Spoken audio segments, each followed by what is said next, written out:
لوگ اللہ پر ایمان لائیں، کہیں کہ ہمارا رب اللہ ہے، پھر اس پر جم جائیں، ان پر فرشتوں کا نزول ہوتا ہے، نہ کوئی غم کرو نہ خوف، خوشیاں مناؤ جنت کی جس کا تم سے وعدہ کیا گیا تھا۔ اللہ کی ربوبیت پر اطمینان جب انسان کو ہو جاتا، میرا رب اللہ ہے، ربی اللہ، انسان کے لیے نہ کوئی کھٹکا، نہ کوئی خطرہ، نہ کوئی خوف، نہ کوئی حزن۔ جو کچھ ہو رہا ہے کس کے اذن سے ہو رہا ہے؟ اللہ کے اذن سے۔ اللہ کے اذن کے بغیر پتا تک نہیں ہلتا۔ یہ کوئی اندھا بہرا مادہ نہیں ہے جس سے مجھے کوئی خوف ہو۔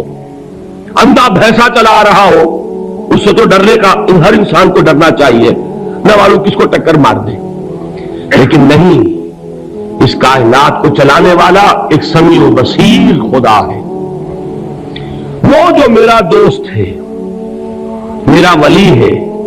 اللہ ولی الذین آمنوا یخرجہم من الظلمات الی النور۔ اللہ اہل ایمان کا ولی ہے، ساتھی ہے، پشت پناہ ہے، مددگار ہے، حمایتی ہے۔ بتائیے جسے یقین ہو جائے کہ اللہ میرا مددگار، اللہ میرا محافظ، اللہ میرا پشت پناہ، اللہ میرا حمایتی، اس کے لیے کوئی خوف ہوگا؟ اس سے کوئی ڈر ہوگا؟ میں مثال دیا کرتا ہوں ایک بہت سادہ، پنجاب کے دیہات کی۔ تو بڑا چودھری ہے اور کوئی غریب کسان ہے، اس غریب کسان کے جانوروں کو ہر وقت اندیشہ ہوگا چوری کا، کوئی میری بھینس کھول کر نہ لے جائے، کوئی میرا بیل کھول کر نہ لے جائے۔ لیکن جس کے بارے میں یہ سب کو معلوم ہو کہ وہ جو بڑا چودھری ہے وہ اس کا دوست ہے، اس کی بچیا کو کوئی خوف ہوگا؟ اس کی بھینس پر کوئی ہاتھ ڈالے گا؟ اسے کوئی اندیشہ ہوگا؟ نہیں۔ کیوں؟ کہ وہ بڑا چودھری، بڑا اس کا یہاں کا سردار، جاگیردار، سب کو معلوم ہے وہ میرا دوست ہے، کوئی میرے خلاف اقدام نہیں کر سکتا۔ اس دنیا میں یہ چھوٹی سی بات اگر آپ کے دلی اطمینان اور سکون کا باعث بن سکتی ہے تو ذرا تصور کیجئے۔ میں لفظ تصور استعمال کروں گا صرف اس لیے کہ اس کا ہم جس کو کہتے ہیں ادراک اور شعور کر نہیں سکتے، اگر کے ساتھ کر سکتے۔ اگر یقین ہو کہ اللہ میرا مددگار اور یقین ہو کہ اللہ ہر آن میرے ساتھ ہے، پھر کوئی خوف؟ کس کا خوف؟ کوئی شے اللہ سے بالا تر ہے؟ کوئی قوت اس سے زیادہ طاقتور ہے؟ کوئی اس کے ارادے کو بدلنے والا ہے؟ کوئی اس کی مشیت کے آڑے آنے والا ہے؟ یہی بات ہے جو حضور نے فرمائی ہے، ایمان کا حاصل ہے لب لباب، کہ دیکھو اچھی طرح اس بات کو ذہن نشین کر لو، اگر تمام انسان مل کر تمہیں کوئی نقصان پہنچانا چاہے نہیں پہنچا سکتے مگر جو کچھ اللہ نے لکھ دیا ہو، اور تمام انسان مل کر تمہیں کوئی نفع پہنچانا چاہے نہیں پہنچا سکتے مگر وہ شے جو اللہ نے طے کر دی ہو۔ آپ پھر میں کہوں گا ذرا طاری کیجئے، اسے فرض کیجئے، اسے سوچئے، اگر اس حدیث پر ہمارا دل ٹھکا ہوا ہو تو کسی سے ڈر ہوگا؟ یہ مجھے نقصان نہ پہنچا دے، یہ میری رپورٹ خراب نہ کر دے، یہ میری انکریمنٹ نہ رکوا دے، یہ میرا یہ نہ بگاڑ دے، یہ میرے یہ نقصان نہ پہنچا دے۔ اس کا ڈر، اس کا ڈر، اس کا خوف، اس کی خوشامد، اس کے لیے جا کر طرح طرح سے اپنی عزت نفس کو ذلیل کروانا اس کے سامنے، یہ سب کچھ کیوں کرتا ہے انسان؟ جب سمجھتا ہے کہ اس کے ہاتھ میں میرا کوئی نفع ہے، اس کے ہاتھ میں میرے لیے کوئی ضرر ہے، یہ مجھے کوئی گزن پہنچا سکتا ہے، یہ مجھے کوئی نقصان پہنچا سکتا ہے، یہ میرے کوئی کام بنا سکتا ہے، یہ میری کوئی ضرورت پوری کر سکتا ہے، اسی کا نام شرک ہے۔ جہاں آپ نے یہ سمجھا کہ غیر اللہ کے اندر کوئی طاقت موجود ہے وہی شرک ہے۔ بتوں سے تجھ کو امید خدا سے نومیدی، مجھے بتا تو صحیح اور کافری کیا ہے؟ شرک تو یہ ہے جس پر بھی تمہیں یہ خیال ہے کلمہ ہے، یہ کلمہ سوم لا حول ولا قوت الا باللہ، ذرا اس پر دل کو کبھی اگر آپ تصور کریں، پھر فرض کریں، دل ٹھک جائے اس پر، کوئی طاقت نہیں۔ یہی بات تھی جو شیخ عبد القادر جیلانی رحمۃ اللہ علیہ نے اپنی وصیت میں اپنے بچے سے کہی. 11ویں دینے والے ہیں، لیکن حضرت شیخ عبد القادر جیلانی کی وصیت اور تعلیمات کو کتنے لوگ نہیں جانتے ہوں. یہ جن مقامات تک پہنچے ہیں وہ کس چیز کی بدولت پہنچے؟ انہوں نے جو پیغام دیا وہ کیا تھا؟ اے میرے بچے، اس طریقے سے قرآن مجید میں حضرت لقمان کی نصیحتیں جو ہے نقل کر دی گئی ہیں. میں یہ عرض کروں گا بالفرض اگر قرآن حضرت عبد القادر جیلانی کے بعد نازل ہوا ہوتا تو شیخ عبد القادر کی یہ نصیحتیں بھی قرآن میں درج ہوتی. اتنی اونچی نصیحتیں ہیں. اے میرے بچے، اس حقیقت کو ذہن نشین کر لے، لا فاعل فی الحقیقت ولا مؤثر الا اللہ. اس کائنات میں نہ کوئی فاعل حقیقی ہے نہ مؤثر حقیقی ہے سوائے اللہ کے. کسی شے میں کوئی تاثیر نہیں اگر اللہ نہ چاہے. آگ جلا نہیں سکتی اگر اللہ نہ چاہے. پانی ڈبو نہیں سکتا اگر اللہ نہ چاہے. زہر ہلاک نہیں کر سکتا اگر اللہ نہ چاہے. کوئی چیز فائدہ نہیں پہنچا سکتی اگر اللہ نہ چاہے. تو در در پہ کیوں سر جھکاتے ہو؟ در در پر کیوں جبیں سائی کرتے ہو؟ سب کے سامنے کیوں ہاتھ پھیلاتے ہو؟ ایک اللہ سے مانگو، ایک اللہ کے سامنے زمین پر اپنی جبین رکھو.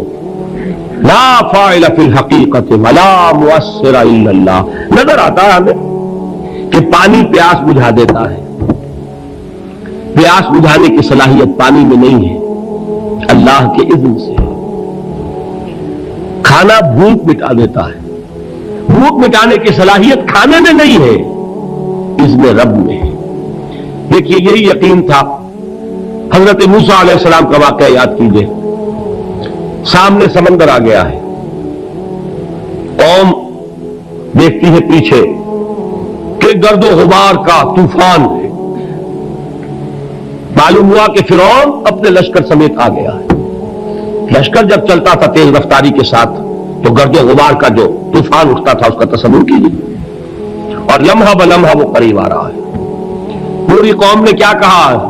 اے موسیٰ انا لمدرکون، اے موسیٰ ہم تو پکڑے گئے. قرآن مجید میں تو یہاں وہ باتیں نہیں لکھی ہیں، لیکن تورات میں یہ درج ہے کہ بنی اسرائیل جھگڑنے لگے، دست و گریبان ہو گئے موسیٰ کے ساتھ. موسیٰ نے یہاں مروایا لا کر، اس سے تو ہم ہی بہتر تھے. وہاں کھانے کو ملتا تھا، زندگی تو تھی، بیگار ہم کر رہے تھے، موت تو نہیں تھی. اب جو کچھ ہوگا اس کا تصور کرو، جس طریقے سے ہمارے ٹکڑے اڑائے جائیں گے. تو لڑ رہے ہیں حضرت موسیٰ علیہ السلام سے. یہ تورات کی تفصیل ہے. قرآن میں صرف اتنا آیا ہے، پریشان ہو کر انہوں نے کہا انا لمدرکون، موسیٰ ہم تو پکڑے گئے. اس وقت موسیٰ کا جواب کیا ہے؟ کلا ان معی ربی سیہدین. نہیں، میرے ساتھ میرا رب ہے، وہ راستہ دے گا. بتائیے کہاں راستہ نظر آ رہا ہے؟ یہ ہے ایمان بالغیب. راستہ نظر نہ آئے تب اللہ پر یقین ایمان ہے. جیب میں پیسے ہو اور تب دل کو اطمینان ہے تو ایمان کس پر ہوا؟ پیسے پر، اللہ پر نہیں. جب وسائل و ذرائع نہ ہو اور پھر یقین ہو کہ اللہ مسبب الاسباب ہے، وہ اسباب کا پابند نہیں ہے، وہ اسباب کا محتاج نہیں ہے، اسباب اس کے محتاج ہے. اگر یہ یقین ہے تو اللہ پر ایمان ہے. یہ نہیں ہے تو تمہارا ایمان اسباب پر ہے، وسائل پر ہے، ذرائع پر ہے، مادیات پر ہے، اللہ پر نہیں. اس وقت کہاں راستہ تھا؟ کوئی راستہ تھا؟ سمندر ہے اور ادھر سے لشکر آ گیا ہے. کلا ان معی ربی سیہدین. اب دیکھیے ایمان کہہ دینا آسان ہے، ہوا معکم اینما کنتم، جہاں کہیں بھی تم ہوتے ہو اللہ تمہارے ساتھ ہوتا ہے.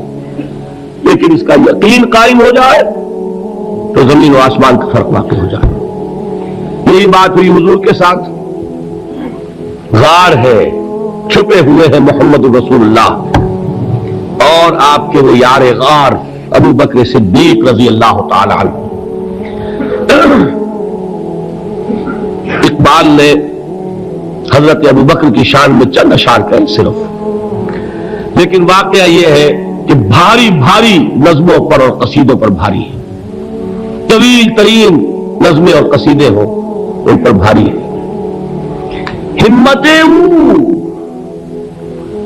ابو بکر کی ہمت جو ہے کشت ملت را جو ابر، جیسے بارش سے کھیتی اپجتی ہے، ابو بکر کی ہمت اور عزیمت اس امت کو اسی طرح سینچنے والی ہے۔ ثانیے اسلام و غار و بدر و قبر، وہ دوسرے تھے اسلام میں، دوسرے پہلے کون تھے؟ انا اول المومنین، حضور فرماتے سب سے پہلا ایمان لانے والا میں، دوسرے ابو بکر۔ ویسے ہمارے ہاں یہ چلتا ہے اختلاف، حضرت علی پہلے ہے کہ حضرت ابو بکر پہلے ہے، لیکن اس میں بڑی خوبصورت تطبیق قائم کی ہے علماء نے، اور بہت صحیح ہے۔ چار کے بارے میں فیصلہ ہی مت کرو کہ کون پہلے ہے، ان کی ایک عجیب تقسیم کر دی ہے۔ آزاد مردوں میں، بالغ مردوں میں سب سے پہلے ابو بکر، بچوں میں سب سے پہلے علی، خواتین میں سب سے پہلے خدیجہ، اور غلاموں میں سب سے پہلے زید بن حارثہ۔ بڑی پیاری تقسیم ہے، یہ چاروں ہی پہلے ہیں، ہر ایک کے لیے اولیت ہے۔ اور واقعہ یہ ہے کہ اگر زمانی اعتبار سے تعین ہوگا تو پہلے خدیجۃ الکبریٰ آئیں گی رضی اللہ تعالی عنہ۔ کسی اور سے بات کرنے کی نوبت بعد میں آ سکتی ہے، پہلے تو اہلیہ محترمہ سے بات ہوئی، آتے ہی پہلی وحی ہوئی ہے، ابھی تبلیغ کا حکم نہیں تھا۔ کس کو بتایا واقعہ؟ ابھی اپنی نبوت کی تبلیغ کا تو حکم ہی نہیں آیا۔ واقعہ کس کا ہے؟ وہ خدیجہ کا ہے۔ جب کہا ہے کہ خشیت علی نفسی، مجھے اپنی جان کا اندیشہ ہے، تو کیا جواب دیا خدیجہ نے رضی اللہ تعالی عنہا؟ وہ صدیقۃ الکبریٰ ہے۔ صدیقات جو ہے خواتین، ان میں چوٹی پر خدیجۃ الکبریٰ ہے رضی اللہ تعالی عنہا، اور صدیق جو مرد ہیں ان میں صدیق اکبر ہے ابو بکر صدیق رضی اللہ تعالی عنہ، لیکن صدیقات میں چوٹی پر۔ جب حضور نے فرمایا خشیت علی نفسی، کیا فرمایا؟ کیا عرض کیا؟ کیسے تسلی دی؟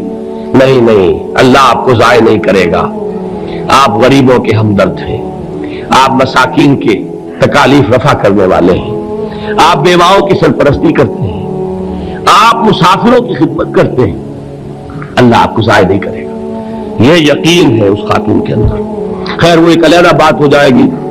میرے دل پر حضرت خدیجہ رضی اللہ تعالیٰ عنہ کی شخصیت کا بڑا گہرا نقش ہے، وہ کوئی اور ہی وقت اور موقع ہوا تو بیان ہوگا۔ بہرحال اقبال نے ایک مصرے میں جو چار اولیتیں جمع کر دی ہیں، ہمت کشت امت را چو ابر، ثانی اسلام و غار و بدر و قبر۔ اسلام میں حضور کے بعد پہلے کون؟ ابو بکر۔